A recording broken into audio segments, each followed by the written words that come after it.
The first shells came before dawn, thin, rasping streaks across the black sky, followed by a thunder that seemed to tear the ridge out of the earth itself. Obergefreiter Karl Müller pressed himself deeper into the frozen wall of his foxhole, cheek scraping the ice, breath turning to crystals. He had survived Kursk, the Dnieper, the retreat through the Hurtgen.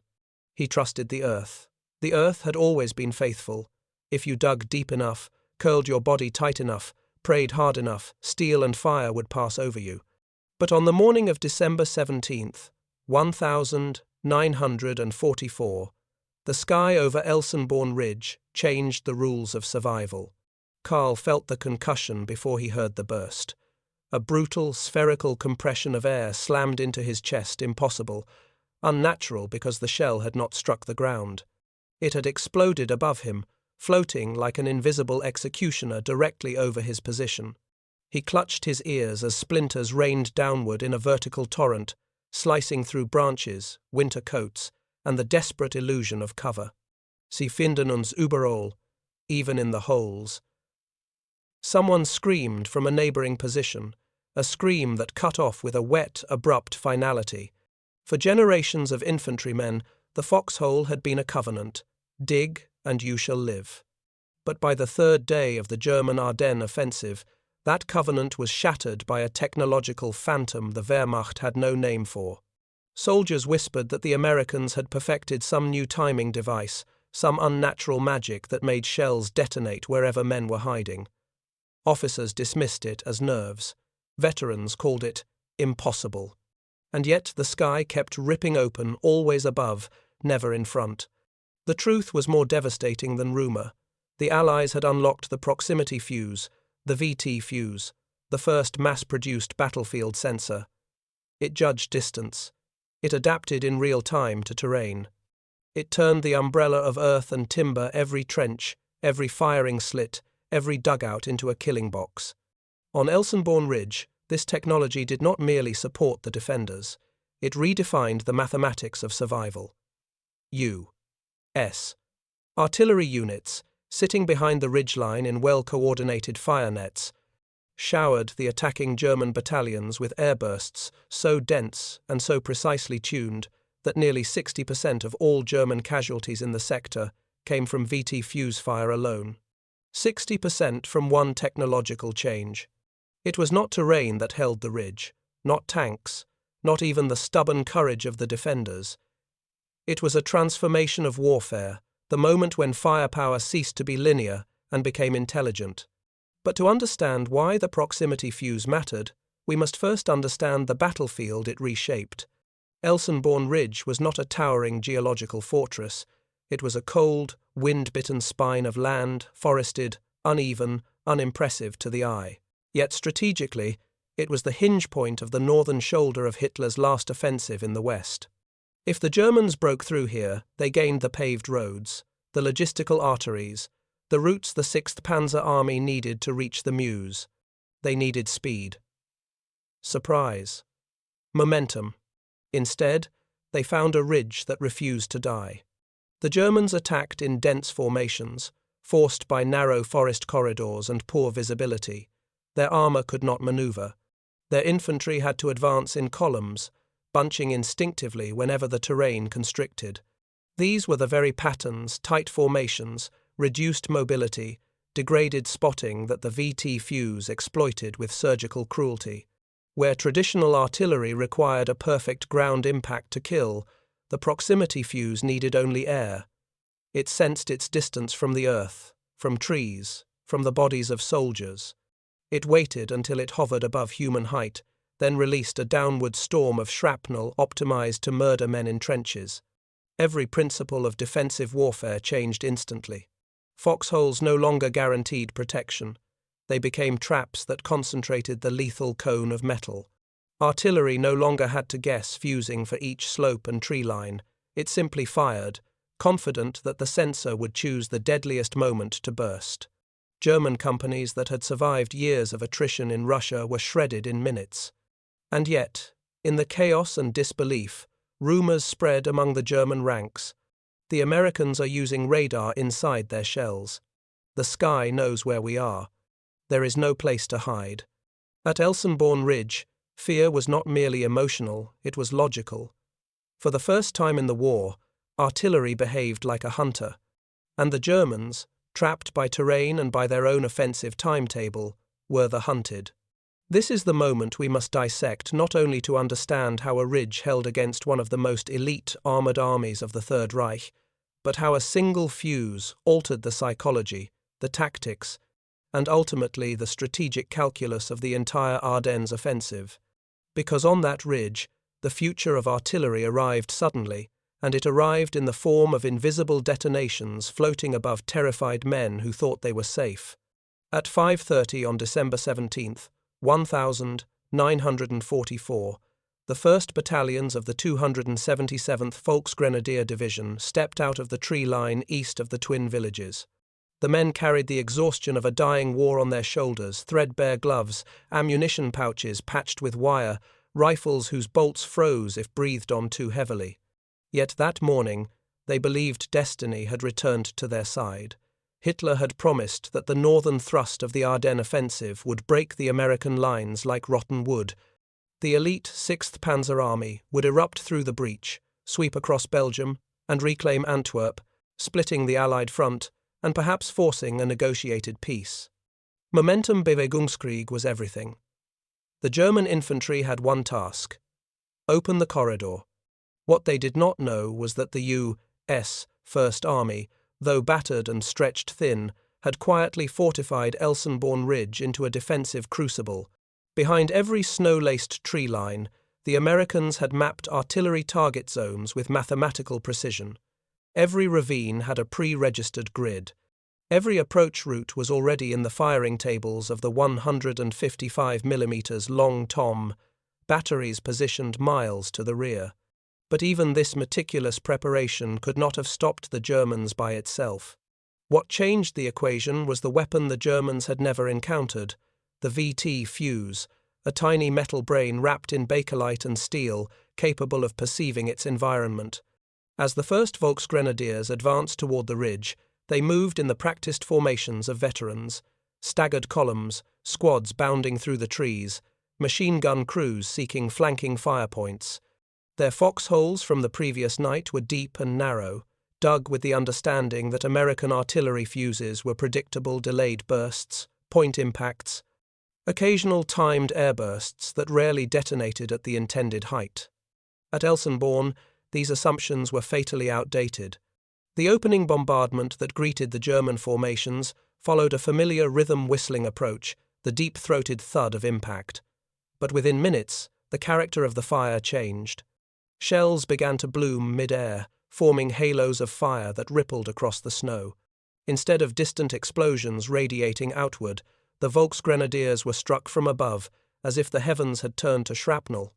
A platoon leader of the 989th Regiment swore later that the shells seemed to choose their targets. When his men darted into a depression near a cluster of pines, they expected normal artillery to overshoot. Instead, the shells burst in the treetops, shredding needles, timber, and human flesh alike. The tree burst, once a rare and feared quirk of artillery, had become a deliberate, engineered killing pattern thanks to the VT Fuze's ability to detonate when it sensed the trunks rushing upward beneath it. It was the same story across the front. German assault groups tried to sprint across open fields at dawn, believing the mist would blind American forward observers. But the observers didn't need perfect vision anymore. They simply called for concentrations in pre-plotted zones and let the fuses do the rest.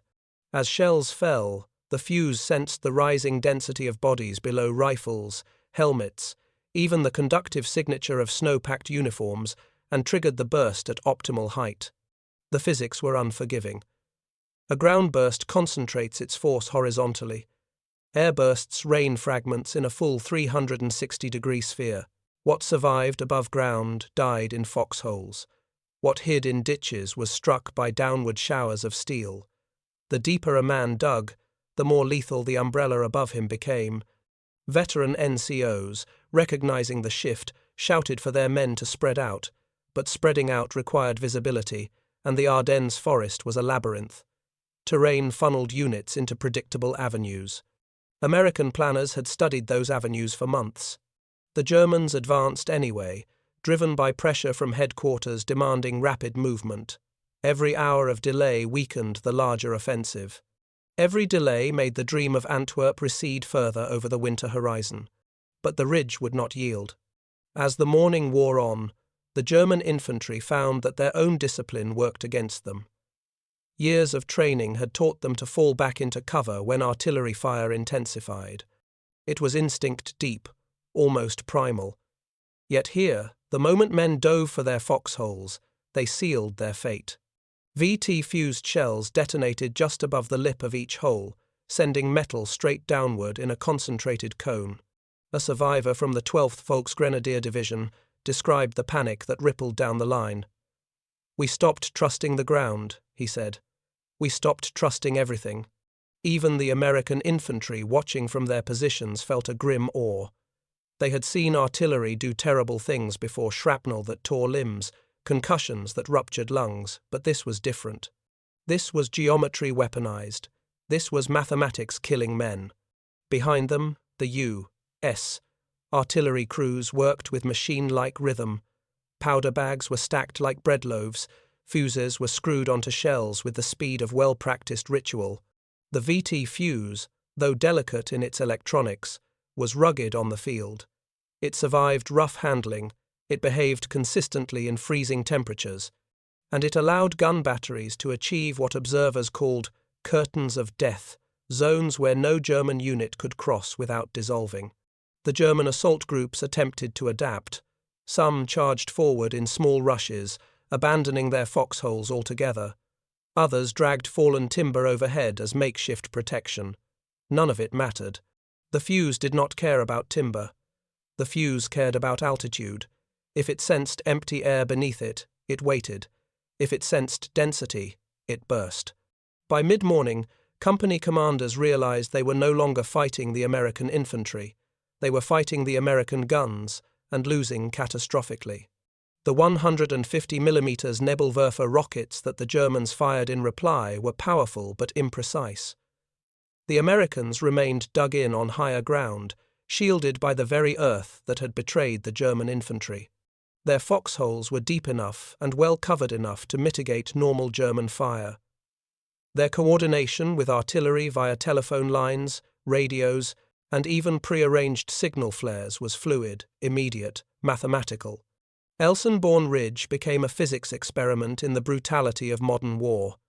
When properly coordinated artillery possessed environmental awareness, infantry assault, even elite German infantry, became nearly suicidal. And yet, the Germans were not cowards. They pressed the attack with a determination that astonished even the Americans. Waves of grenadiers splashed through snowdrifts. Machine gun teams dragged their weapons through frostbitten fields. Assault guns crawled forward despite fuel shortages and failing visibility. Every advance met the same outcome. A whistle of incoming fire. A dome of white flame suspended above the men. A downward shriek of shrapnel. Silence. The companies that reached the outer American positions were already broken in half by artillery before the first rifle shot was fired. Officers shouted orders no one could hear. Radios died under the concussion of blasts.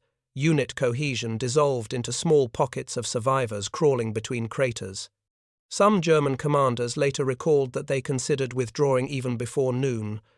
But Hitler's orders were explicit. Break through at all costs. No retreat. No hesitation. The 6th Panzer Army was waiting behind them, demanding a cleared path.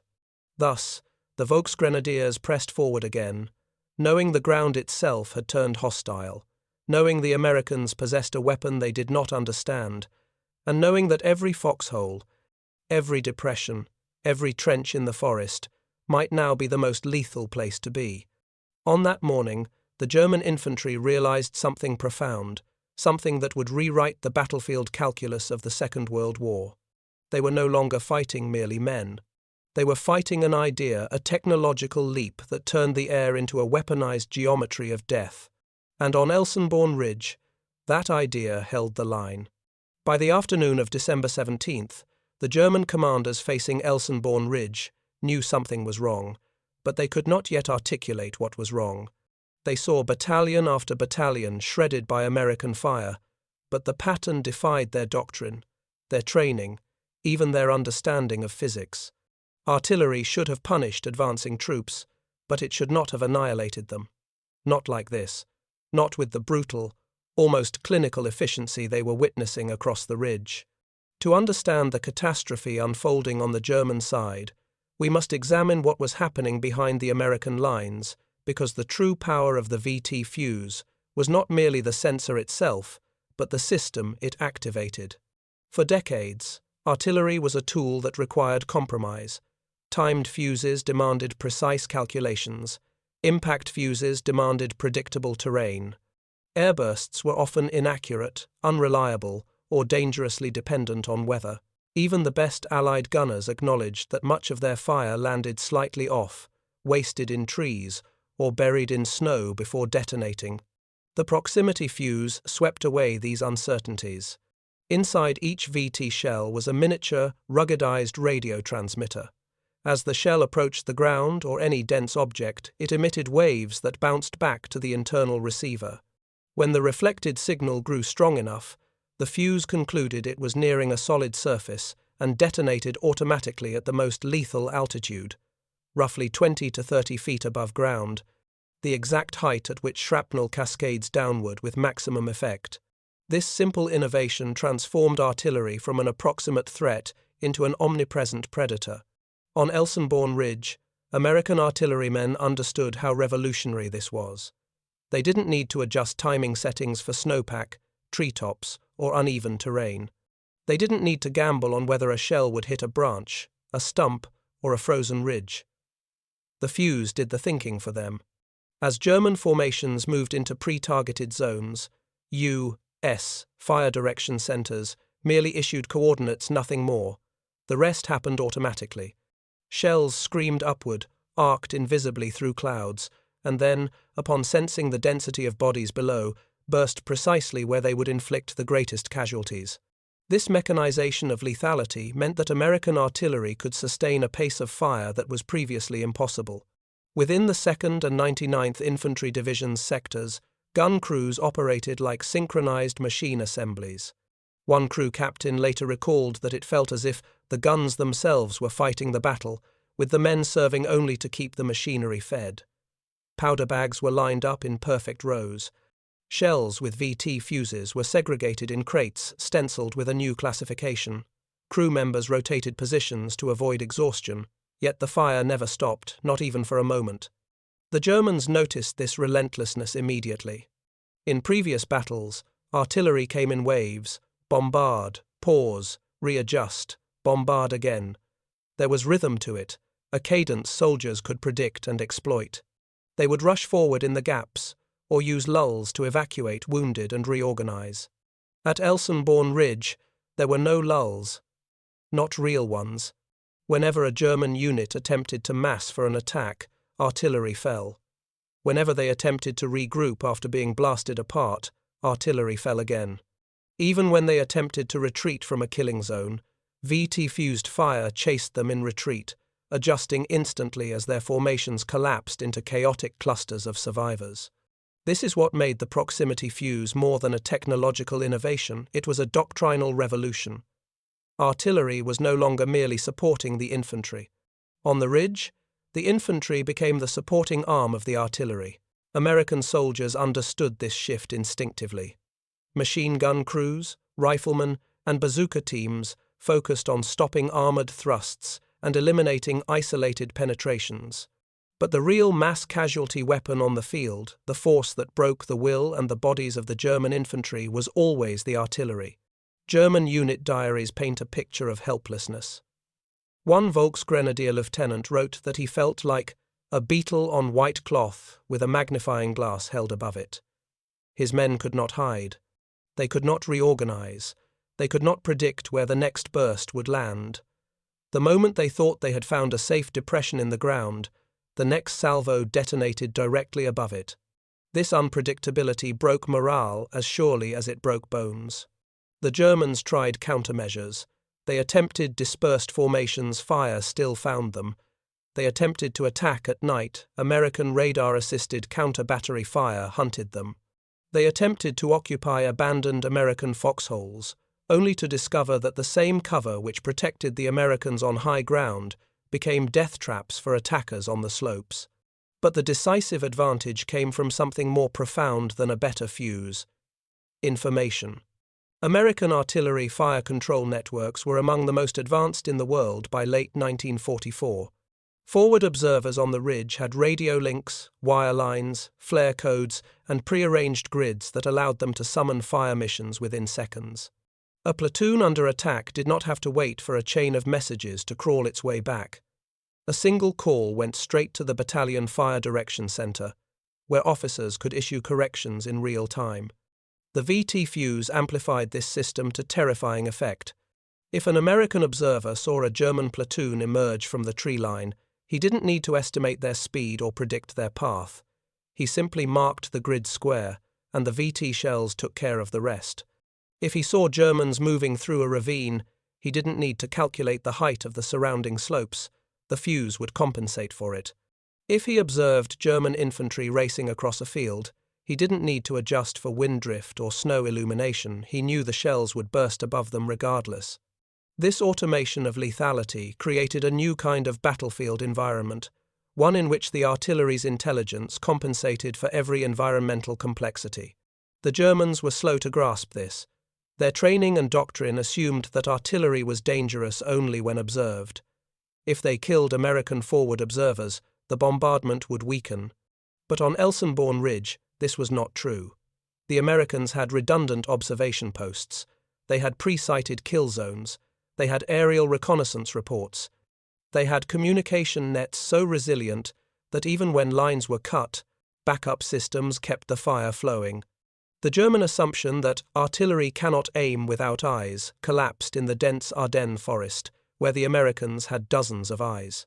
As the German regiments fed fresh companies into the killing grounds, many officers realized the artillery was behaving with a kind of intelligence, a responsiveness impossible for human gunners alone. But the truth was both simpler and far more devastating. The VT Fuze allowed American gunners to stop worrying about how their shells burst and start focusing entirely on where they fell. This mental shift sharpened the fire to a razor's edge. The Germans had entered the Ardennes believing that the Americans were soft, inexperienced, easy to break if hit hard enough. But at Elsenborn Ridge, they faced an army backed by an industrial and scientific complex that had fused physics, electronics, and mathematics into a battlefield weapon the Germans neither possessed nor suspected. By nightfall on the 17th, countless German officers wrote the same grim conclusion in their logs. "We cannot advance under this fire." And yet Hitler demanded they must. The result was a battle in which German bravery met American innovation and innovation won. By the third day of fighting, the catastrophe at Elsenborn Ridge was no longer measured only in casualties. It was measured in silence, long, shuddering silences within German units that once prided themselves on iron discipline. The men who had survived the first waves of VT airbursts were no longer capable of thinking in terms of attack lanes, flanking groups, or assault timings. Their minds had begun to shrink into a brutal arithmetic of survival. Stay low. Stay still. Avoid the sky. But the sky was exactly what could not be avoided. The psychological collapse that spread through the Volksgrenadier and Panzergrenadier formations was not simply fear of artillery. German soldiers were no strangers to heavy fire. What broke them was the loss of their deepest military instinct, the reflexive belief that earth, timber, and steel could still protect them. For a Wehrmacht infantryman schooled in doctrine stretching back to the First World War, the foxhole was not just a tactical tool, it was a covenant. It was the one sanctuary always available when the world turned murderous. And now, for the first time in their lives, they discovered that sanctuary had become the most dangerous place on the battlefield. A platoon runner from the 3rd Battalion, 277th Volksgrenadier Division, wrote in his final message, interrupted mid-sentence by a shell, that "the holes kill us faster than the open fields." Men who once hurled themselves into cover with perfect discipline now hesitated, unsure if diving into a trench would trigger the next airburst. Officers tried to enforce order. They shouted, gestured, grabbed men by the collars, and forced them forward. Yet the moment the next VT salvo thundered overhead, formations disintegrated. Soldiers sprinted sideways, scattering through trees, losing all cohesion. Medics were unable to operate.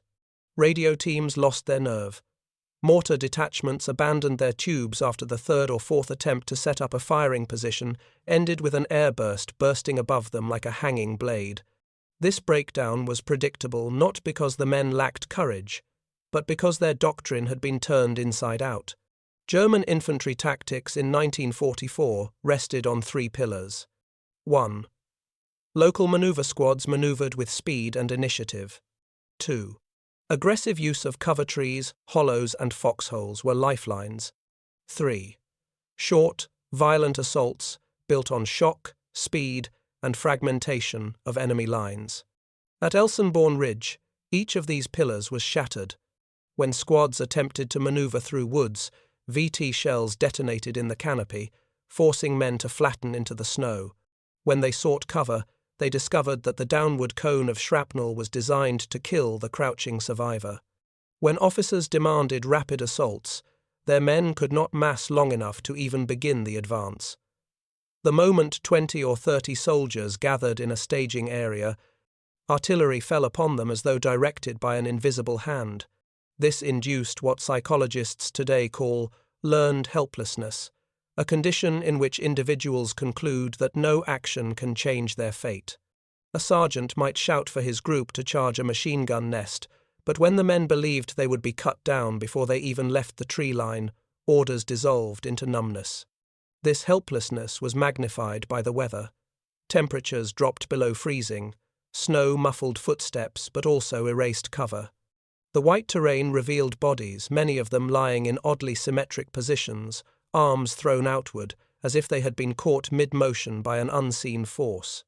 Survivors later said the sight of these frozen, shattered forms broke morale more effectively than any speech. The German command structure tried to impose order from above. Runners carried directives demanding renewed assaults. Panzer Group headquarters radioed threats of court-martial for units refusing to advance. But even senior officers began losing faith. When one battalion commander protested that his men could not advance under such fire, he was told to attack anyway, at all costs. He obeyed.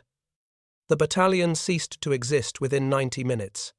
Even armoured units, normally the vanguard of morale, were infected by the same paralysis. Tank crews listened to radio reports describing infantry battalions vanishing in clouds of iron rain. Many panzer commanders refused to push into zones thick with artillery markers, choosing instead to idle under tree cover and await infantry that would never arrive. Artillery fire not only killed it, unstitched the battlefield organism itself. In the rare moments when German troops reached American lines, the psychological damage was clear. They were disoriented, trembling, and fragmented into groups that no longer recognized which squad or company they belonged to. American infantrymen captured dozens of grenadiers who surrendered before firing a shot, some babbling incoherently about the shells that see us. The impact on German junior leadership was equally devastating. NCOs, the backbone of every German battalion, suffered disproportionate casualties. These were the men who had stood up to direct movement, who left cover to drag troops forward, who shouted encouragement from the front. VT airbursts targeted them precisely because they stood. Shrapnel cut them down in seconds, leaving their squads leaderless. In doctrinal terms, the German army had been decapitated from the bottom up. And yet, even as the psychological disintegration spread, the German High Command refused to reconsider its plan. The 6th Panzer Army needed the Elsenborn corridor. It was the only path wide enough, flat enough, and paved enough to move armoured columns toward the Meuse. Every delay threatened the entire offensive. Thus, the Germans continued sending units into the killing fields, not because they believed they could win, but because their operational plan had no alternative. Meanwhile, the Americans capitalized on the psychological war. Forward observers deliberately timed barrages to coincide with suspected assembly points. If a German company attempted to regroup in a ravine, artillery struck within minutes. If they tried to crawl through timber thickets, shells burst above the branches, vaporizing cover. The effect was cumulative and catastrophic. A lieutenant of the 12th Volksgrenadier Division described the moment he knew his unit was finished. I looked behind me and saw the foxholes filled with snow and body parts. The men beside me were whispering. Not praying, whispering. They whispered that the sky was hunting us. By December 20th, entire battalions advanced no more than a few hundred meters before collapsing under fire. Their movements became hesitant, spasmodic, lacking momentum. The once formidable German infantry system, renowned for its cohesion and elasticity, was now brittle, fragmented, hollowed out by an invisible predator. This is the moment at which German operational tempo, so vital to the Ardennes Offensive, died. Not because the tanks failed, not because logistics collapsed, not because the Allies counterattacked. It died because the infantry, the essential human engine for holding ground, clearing positions, marking advance lanes, could no longer function as an organism. The proximity fuse had not merely killed men. It had killed doctrine. It had killed cohesion. It had killed the German army's ability to think on the battlefield. At Elsenborn Ridge, the human element of war, courage, endurance, discipline was outmatched not by superior manpower or better tanks, but by a small electronic heartbeat inside a steel shell. And as the Germans retreated from shattered foxholes and blood-soaked snowdrifts, it became painfully clear. No amount of bravery could overcome technology that rendered the battlefield itself hostile. In the German High Command's winter briefings before the Ardennes Offensive, a single phrase appeared repeatedly in Hitler's speeches, in Jodel's memoranda, in the whispered conversations of staff officers. Unerschütterlicher Will, an unshakable will. This was the ideological fuel of the last German gamble in the West. The belief that sheer determination, when wielded by a hardened Wehrmacht, could overcome material disadvantage, industrial inferiority, and the weight of an Allied coalition far larger than Germany could ever hope to match. But on Elsenborn Ridge, the proximity fuse exposed the fatal weakness of this worldview. Willpower collapses the moment physics stops obeying ideology. The German infantry who attacked the ridge were not fanatics. Many had long abandoned faith in Hitler's grand visions. Yet even the most battle-weary soldier carried a residue of institutional pride, a belief that German tactical skill, battlefield instinct, and the iron logic of ground combat still meant something. The VT fuse robbed them of that belief. Where previous weapons systems, Shermans, bazookas, even Allied air power, could be countered with experience, camouflage, timing, or improvisation, the VT fuse could not. It represented a battlefield intelligence that did not fatigue, did not hesitate, did not suffer fear or confusion. It simply calculated. This created a near-existential crisis within the German infantry. They were fighting an enemy they could not see, using weapons they could not anticipate, governed by laws they did not understand. To them, American artillery no longer felt like a human opponent. It felt like a natural phenomenon, like a storm, like gravity given malice. This is where ideology became a psychological vice. Hitler's doctrine of willpower demanded that soldiers keep moving forward, that they bite and hold objectives regardless of losses. But how does one exercise will against a weapon that punishes every act of movement? How does one summon courage against an enemy who kills not the exposed, but the concealed? How does one maintain discipline when foxholes, symbols of survival, have transformed into precise kill zones? This contradiction hollowed out German morale from within. For years, German soldiers were taught that they were the most tactically sophisticated infantry in the world. Their doctrine valued initiative, Auftragstaktik, the ability of junior leaders to adapt, maneuver, and outthink the enemy. But the VT fuse rendered adaptation irrelevant. When a system responds faster than human thought, human ingenuity collapses. Veteran NCOs tried to adjust, ordering men to disperse, to avoid shelter, to move in smaller packets, but every adaptation took minutes. The fuse adapted in milliseconds. This inversion, where technology outthought the tactician, struck at the very heart of the German military self-image. The German army entered the Ardennes, believing they could overwhelm the Americans through shock and ferocity. Propaganda reinforced the idea that American troops were soft, reliant on machines, unwilling to fight without massive support. But at Elsenborn Ridge, the Americans proved that machines, when properly designed, properly applied, and properly integrated into doctrine, could erase the decisive power of even seasoned infantry. German troops who survived the ridge later said the same thing. "We were not beaten by men, we were beaten by a factory." It was not an insult, it was a lament, a recognition that the industrial output, scientific innovation, and logistical depth of the United States had created weapons whose lethality transcended what any individual soldier's courage could counter. German officers kept demanding attacks because their orders compelled them to. But ideology depends on symbolic meaning, the belief that sacrifice leads somewhere toward victory, survival, or legacy. Under VT artillery, sacrifice led nowhere. Men died without advancing. Men died without firing. Men died without seeing the enemy. This is what broke the Wehrmacht at Elsenborn Ridge, not simply casualties, but meaningless casualties.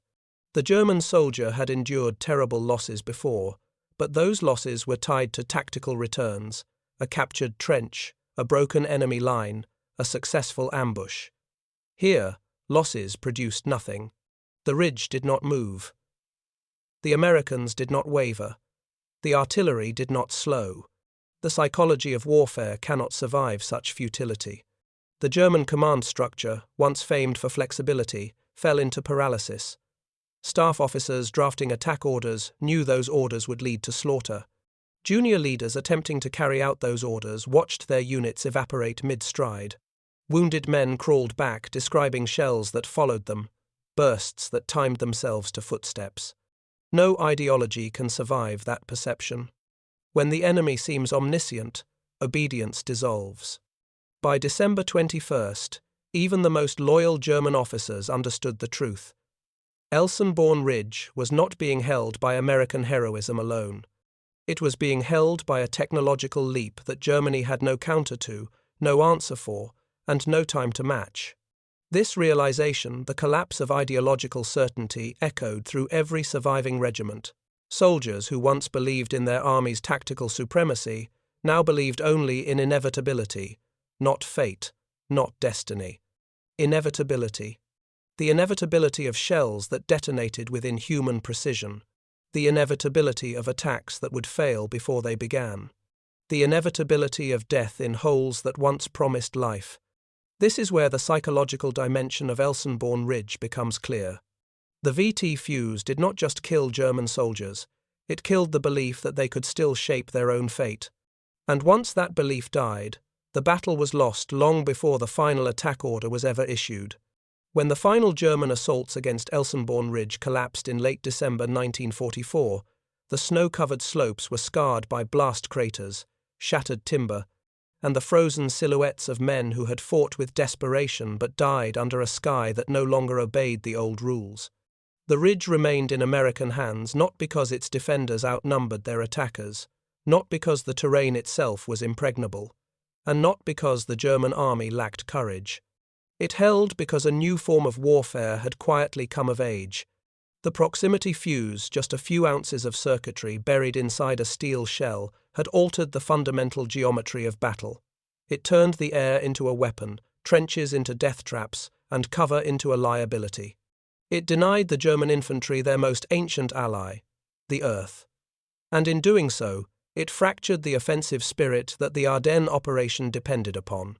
The statistics alone are staggering. In the Elsenborn sector, nearly 60% of all German casualties were inflicted by VT airbursts. But numbers cannot tell the full story.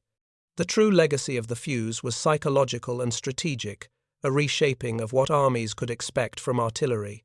Before Elsenborn, artillery was an imprecise terror. After Elsenborn, it became a thinking predator. And this shift echoed far beyond the Ardennes. For the United States, the success of the VT Fuze validated its broader philosophy of warfare. that industrial science, mass production, and the fusion of technology with doctrine could yield advantages no amount of enemy bravery could overcome. It reinforced a central truth of modern war, that innovation is not an accessory to victory but its engine.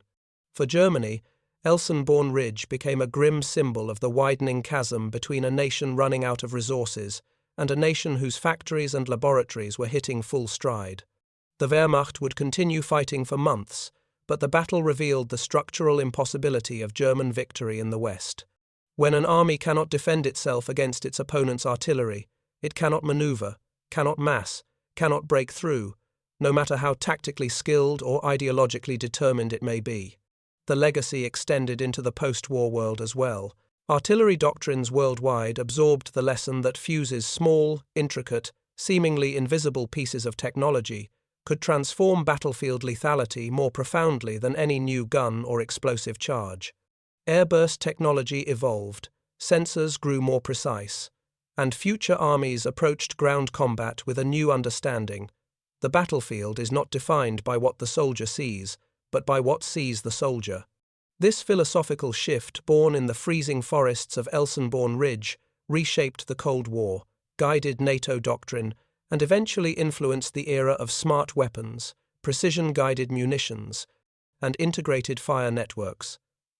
The proximity fuse was not merely an innovation, it was the ancestor of the modern concept of battlespace awareness.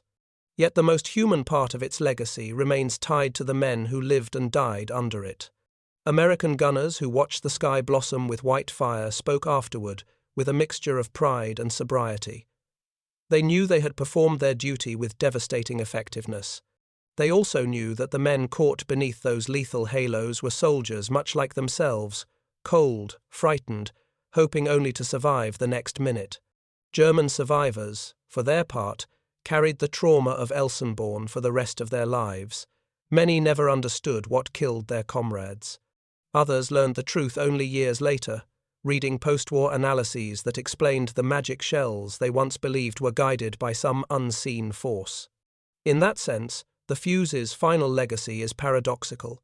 It represents both the triumph of human ingenuity and the tragedy of human vulnerability. It shows how small innovations can shift the balance of global conflict and how those shifts can crush the individual soldier beneath the weight of history. On Elsenborn Ridge, the earth was cold, the sky was lethal, and the future of warfare was being written in fire. And when the smoke cleared, one truth stood stark and undeniable. The soldiers thought the foxhole would save them. The proximity fuse proved that, in the new age of war, even the safest place could become the deadliest.